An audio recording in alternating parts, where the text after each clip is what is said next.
itu berpecah belah. Para pengikutnya memiliki jalannya masing-masing dan merasa bangga dengan keyakinannya masing-masing. Lalu bagaimana solusinya menghadapi perpecahan dalam agama ini? Di sini dijelaskan tentang orisinalitas iman, keaslian iman. Jadi iman juga ada yang asli, ada yang palsu. Bagaimana cirinya?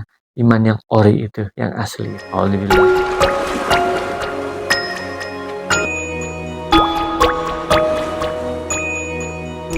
Assalamualaikum warahmatullahi wabarakatuh. Teman Quran, di mana saja berada, semoga hari ini teman-teman berada dalam kebahagiaan, berada dalam lindungan Allah Subhanahu wa Ta'ala. Kita lanjutkan belajar kita tentang surat Al-Mu'minun kepada bagian yang ke-7. Di sini diceritakan tentang bagaimana setelah para rasul itu dakwah, berbagai tantangan, rintangan, bahwa keimanan itu menunjukkan sejarah. Dia yang menjadi pemenang dari masa ke masa. Sampai kepada Nabi Muhammad. Dan apa yang terjadi ketika Nabi Muhammad itu diutus? Ternyata agama yang satu itu berpecah belah. Para pengikutnya memiliki jalannya masing-masing dan merasa bangga dengan keyakinannya masing-masing. Lalu bagaimana solusinya menghadapi perpecahan dalam agama ini? Di sini dijelaskan tentang orisinalitas iman, keaslian iman. Jadi iman juga ada yang asli, ada yang palsu. Bagaimana cirinya? Iman yang ori itu, yang asli. A'udzubillahi minasyaitonirrajim. Bismillahirrahmanirrahim. Fataqattu amrahum bainahum jubura. Maka agama itu berpecah belah menjadi beberapa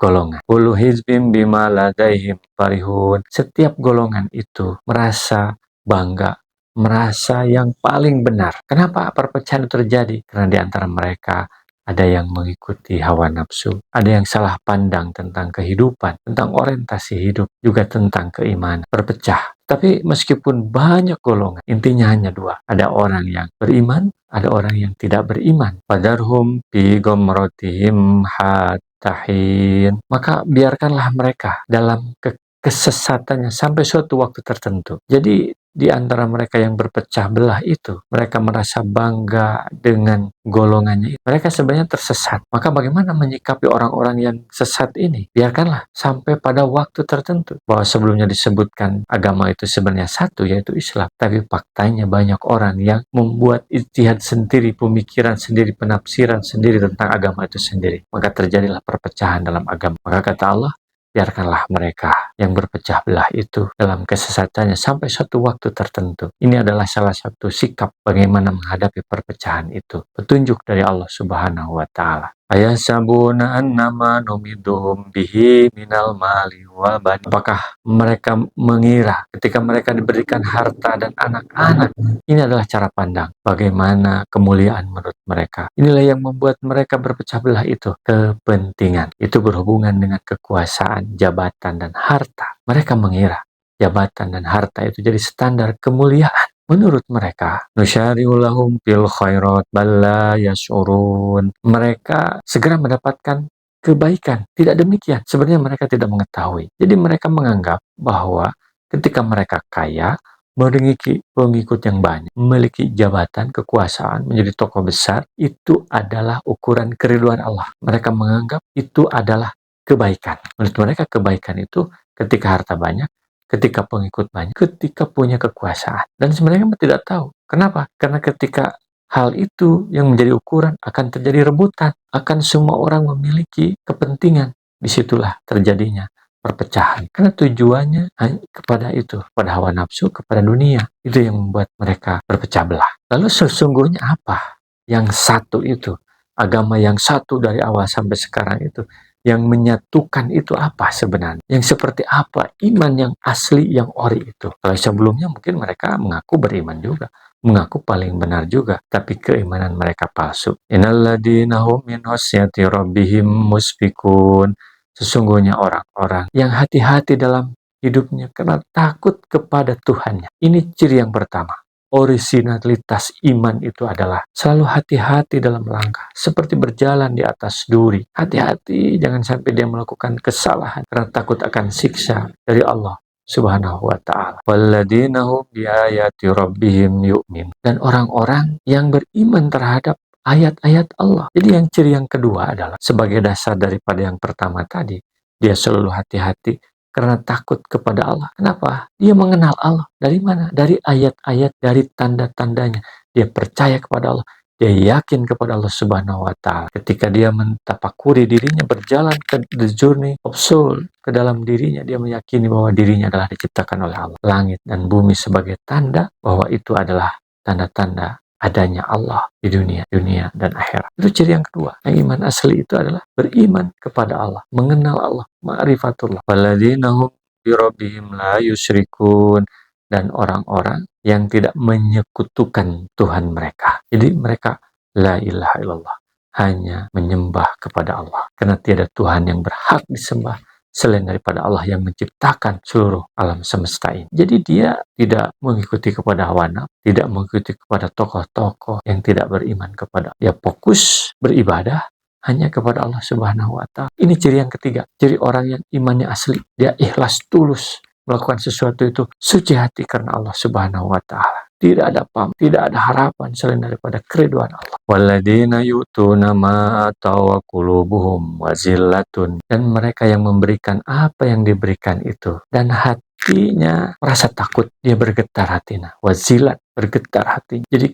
ketika melakukan kebaikan, ketika memberikan zakat, infak, sedekah, hatinya bergetar, takut. Siti Aisyah pernah bertanya, "Ya Rasulullah, Al-Mu'minun ayat 60 ini apakah ditujukan kepada orang yang melakukan maksiat seperti zina, mencuri, berjudi, kemudian dia takut kepada Allah?" Kata Rasul, bukan. Ini adalah orang yang melakukan sholat, melakukan sedekah. Dia beribadah kepada Allah, dan dalam ibadah dia sangat takut ibadahnya tidak diterima oleh Allah Subhanahu wa Ta'ala. Sehingga nyambung dengan ciri yang pertama, hati-hati dalam melakukan kebaikan. Dia totalitas hanya mengejar ridho Allah, sehingga apa yang dia lakukannya itu dia takut tidak diterima. Annahum ila rabbihim raji. Sesungguhnya mereka kepada Tuhannya akan kembali. Itu yang menjadi keyakinan bahwa apa yang dilakukannya akan dipertanggungjawabkan di hadapan Allah. Nanti ada CCTV Allah yang selalu mengawasi. Setiap apa yang dilakukan tercatat dalam catatan amal, sehingga dia selalu takut, selalu wazilat, selalu hatinya itu bergetar, takut apa yang dilakukannya tidak sempurna, tidak sesuai dengan petunjuk dari Allah Subhanahu wa Ta'ala. Nah, 4 ciri inilah sebenarnya yang beriman yang ori, orang yang beriman sejati, yang sesungguhnya. Ulaika yusyari'una fil khairat. Mereka itulah yang bersegera dalam kebaikan. Jadi orang-orang yang baik itu yang seperti itu. Ukurannya bukan harta dan tahta, bukan kekuasaan, bukan pengikut. Kebaikan itu adalah ketakutan kepada Allah. Kalau di satu katakan takwa kepada Allah Subhanahu wa Ta'ala. Itulah yang menjadi ciri seseorang beriman kepada Allah sejati. Iman yang sejati itu seperti itu. Itu yang disebut kebaikan. Wahum laha sabikun, dan mereka itu terhadap kebaikan itu berlomba-lomba, atau mereka menjadi juara dalam kebaikan itu. Mereka adalah pemenang, karena orang beriman, kemenangan bagi mereka, bagi dia ialah yang muflihun, yang sukses dalam hidup. Ini yang menjadi ukuran lanjut daripada agama yang satu dari Nabi Adam sampai Nabi Muhammad. Inilah golongan yang benar di antara banyak golongan yang berpecah belah. Itu golongan yang bertauhid, hanya menyembah kepada Allah Subhanahu wa Ta'ala, bertakwa, melakukan sesuatu dengan penuh hati-hati agar tidak salah langkah, tidak melanggar terhadap aturan-aturan, petunjuk-petunjuk yang ada dalam Al-Quran. Lalu bagaimana ini menjadi berat? Berarti kalau melakukan sesuatu, jangan-jangan terjadi kesalahan, kita tidak mampu melakukan yang sempurna, maka Allah tidak membebani seseorang kecuali dia mampu. Wala nukallifu nafsan illa wus'aha, dan kami tidak membebani seseorang kecuali dia mampu melakukannya. Mungkin ada orang, kenapa kamu tidak puasa? Saya tidak mungkin Allah mewajibkan puasa kalau manusia tidak mampu. Kan Allah menciptakan manusia, Allah tahu. Kenapa kamu tidak sholat? Aku tidak mampu. Sholat kok sering sekali. Allah tidak mungkin mewajibkan sesuatu kecuali itu mampu dilakukan. Jadi jangan dijadikan alasan. Orang yang tidak beriman itulah yang kemudian jadi alasan dia tidak mampu, kemudian tidak melakukan ibadah yang sempurna kepada Allah Subhanahu wa Ta'ala. Meskipun faktanya, agama ini sangat mudah. Tidak membebani seseorang di luar batas kemampuan. Ini mungkin yang banyak orang tidak mengetahui. Sehingga jangan berlebihan dalam melakukan ibadah. Tawasud aja, pertengahan. Waladaina kitabu yantiqu bil haqq wa hum la yudlamun. Dan pada sisi kami ada catatan yang ditulis dengan benar dan mereka tidak akan dizalim. Jadi semuanya terdokumentasi dengan benar. Bahwa apa yang dilakukan itu akan ada pahala, akan ada akibatnya, baik pahala maupun siksa. Jadi tidak mungkin salah Allah itu ketika mengukur amal seseorang, mengukur keimanan seseorang dengan amal soleh yang dia lakukan, dengan ibadah yang dia lakukan. Bal qulubuhum fi ghamratin min hada. Tapi hati mereka dalam kesesatan terhadap hal ini. Jadi kenapa orang-orang itu banyak yang tidak beriman, kemudian melakukan kemaksiatan? Karena hatinya tertutup, tersesat jalan. Dari jalan ini, dari Al-Quran ini, dari petunjuk ini. Itulah dia bergabung dalam kelompok-kelompok yang sesat sebenarnya. Dan mereka melakukan amal tidak seperti yang tadi yang ada dalam Al-Quran, dan mereka terus melakukan kerjaan tersebut. Itu pekerjaan maksiat, pekerjaan yang di luar Shirathul Mustaqim, kerjaan yang menyesatkan. Jadi terus aja dia melakukan kesalahan itu. Sehingga jangan, kalau ada orang itu, dia tidak mau diingatkan. Ketika diingatkan, ini salah, dia istiqomah dalam kesesatan. Kenapa bisa begitu? Ya, hatinya tertutup oleh cinta dunia. Hatinya tertutup oleh ukuran yang salah tentang kemuliaan, tentang kesuksesan, tentang keberhasilan hidup. Dia lupa kepada Allah, tidak mengenal Allah. Sehingga hatinya kupur, tertutup, seperti tertutup debu. Dia tidak bisa melihat kebenaran, jalan yang benar. Hatta idza ahadana mutrafihim idahum yaj'arun. Sehingga ketika orang-orang mewah di antara mereka diberikan azab siksa, mereka berteriak, mereka kaget, jadi mereka lupa diri, mereka merasa benar dengan apa yang dia lakukan, sampai terjadi siksa, azab, baru setelah itu sadar. Tetapi masalahnya ini terlambat. Ketika azab sudah terjadi, udah tidak bisa lagi kembali, udah kadung disiksa, yaitu di hari akhirat, maksimum nanti di hari akhirat, atau di dunia pun banyak yang diturunkan azab, dan pada saat itu dia tidak bisa kembali lagi, tidak bisa bertobat. Nauzubillahi min dzalik. La taj'aru yauma innakum minala tunsurun. Kata Allah, jangan kalian menjerit hari ini, karena kalian tidak akan ditolong di hari akhirat nanti ketika mereka sadar dan azab yang mereka terima. Kata Allah, jangan kalian teriak-teriak minta tolong, karena kalian tidak akan ditolong. Ketika azab di dunia juga menimpa mereka, menghancurkan peradaban mereka, menghancurkan kepongahan, kesombongan mereka, maka tidak ada waktu, tidak ada gunanya lagi kesadaran pada waktu. Innakum minna la tunsurun. Semuanya kalian dari sisi kami tidak akan ditolong, kata Allah. Salah kalian sendiri, lupa kepada Allah Subhanahu wa ta'ala. Qad kanat ayati tusla alaikum fakuntum ala aqabikum tankisun. Ayat-ayat itu telah dibacakan kepada kalian, tetapi kalian berpaling ke belakang. Hari ini kami menyampaikan Al-Quran. Al-Quran dijelaskan di mana? Banyak majelis ta'lim, banyak dakwah-dakwah, tablik-tablik yang disampaikan oleh orang-orang yang menyampaikan Al-Quran, oleh para ulama pewaris para nabi. Kalau zaman Nabi Muhammad sendiri yang menyampaikan Al-Quran kepada orang-orang pada waktu itu, sudah disampaikan ayat-ayat Allah, tapi mereka berpaling, sehingga Allah tidak zalim karena sudah mengingatkan dulu. Mustakbiri nabihi syamiro tahjurun.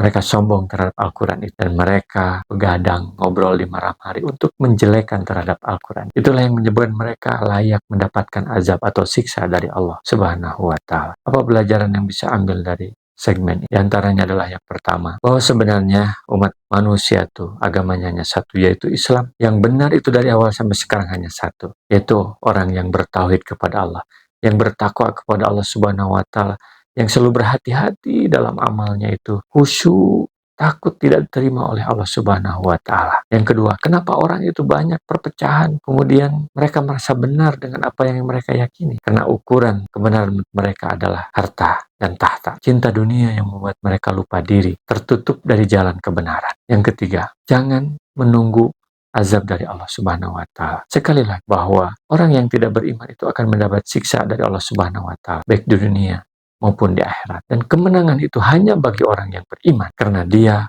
akan mendapatkan keriduan Allah Subhanahu wa ta'ala, akan mendapatkan pahala. Boleh jadi ketika di dunia mereka seperti tersiksa, tapi dia mendapat ridho Allah Subhanahu wa ta'ala. Boleh jadi dia miskin, dia susah, tapi dia mendapat ridho Allah Subhanahu wa ta'ala, sehingga di akhirat mendapatkan surga. Shadaqallahul adzim.